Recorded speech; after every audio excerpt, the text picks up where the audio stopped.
റീലും സെൽഫിയും ഒക്കെ ട്രെൻഡാകുന്ന കാലമാണ്. സുപ്രീം കോടതിയുടെ പ്രാന്തപ്രദേശത്ത് നിന്നും നമ്മളിങ്ങനെ വീഡിയോ ഒക്കെ കണ്ടിട്ടുണ്ട്. എന്നാൽ ഇനി ഫയൽ വിഷ്വൽസേ ഉണ്ടാകാനിടയുള്ളൂ. സുപ്രീം കോടതിയിൽ ഫോട്ടോഗ്രാഫി, വീഡിയോഗ്രാഫി എന്നിവ നിരോധിക്കുകയാണ്. ഔദ്യോഗിക കാര്യങ്ങൾക്കല്ലാതെ അതീവ സുരക്ഷാ മേഖലയിൽ ചിത്രീകരണം അനുവദിക്കില്ല. അഭിഭാഷകർ റീലുകളും സെൽഫികളും ഒക്കെ എടുക്കുന്നതിനെതിരെ ബാർ അസോസിയേഷൻ രംഗത്ത് വന്നിരുന്നു. ഇതിന് പിന്നാലെയാണ് ഇങ്ങനൊരു തീരുമാനത്തിലേക്ക് പോയത്. അനൂപ് ദാസ് വിവരങ്ങൾ നൽകും. അനൂപ്, എനിക്ക് തോന്നുന്നു പല സർക്കാർ സ്ഥാപനങ്ങളും ഭാവിയിൽ വരാനുള്ള ഒരു തീരുമാനമാണിത്.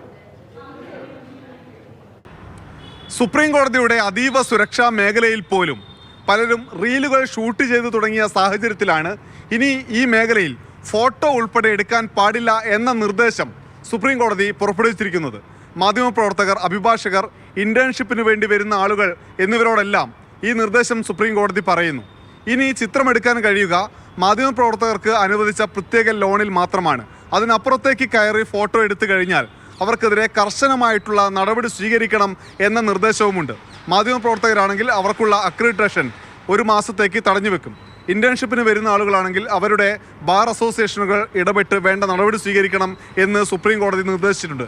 എന്തായാലും സുപ്രീം കോടതിയുടെ മുന്നിൽ പോയി ഒരു ചിത്രമെടുത്ത് ഇട്ടേക്കാം എന്ന് ഇനി ആർക്കും കരുതാൻ കഴിയില്ല. ഡൽഹിയിൽ നിന്ന് ജിഷ്ണു ബാലകൃഷ്ണനൊപ്പം അനൂപ് ദാസ്, മാതൃഭൂമി ന്യൂസ്.